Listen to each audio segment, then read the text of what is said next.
कि आने वाले समय में हम गली गली गांव गांव जाके बिखरे हुए बहुजन समाज में भाईचारा पैदा करके और 2027 में ऐलाने जंग करेंगे भाजपा की उत्तर प्रदेश की सरकार के खिलाफ।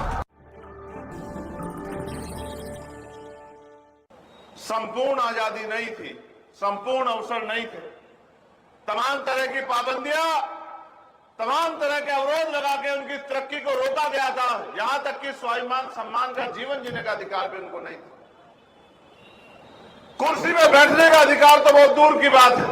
ये हमारे लिए सपना हो सकता है कि आजादी से पहले पाल, प्रजापति, कश्यप, सैनी, मौर्य, साक्य, कुशवाहा, बिंद, राजभर, केवट, मल्ला, जाट, गुर्जर, यादव, कुर्मी, चमार, वाल्मीकि, पासी, धोबी, कोरी, खटीक, नुनिया, चौहान, तमाम दलित, पिछड़ी, आदिवासी जातियों के लोगों को स्वाभिमान सम्मान का जीवन मिल जाए, ये सपना हो सकता था।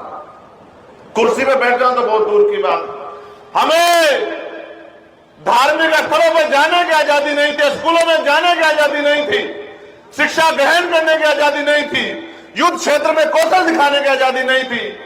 लेकिन फिर व्यवस्था बदली, और व्यवस्था हाथ फैला के नहीं बदली, व्यवस्था बदलने के लिए संघर्ष हुआ, देश में आंदोलन हुए और डॉक्टर बाबा साहब अम्बेडकर के हिस्से में आया भारतीय संविधान का निर्माण। और मैं धन्यवाद देता हूं उस पल को, उन सभी सहयोगियों को, जिनमें संत राम भी है, प्रजापति जी को भी हमें याद करना पड़ेगा कि उनका बहुत बड़ा जाति पातिक तोड़क मंडल बनाया।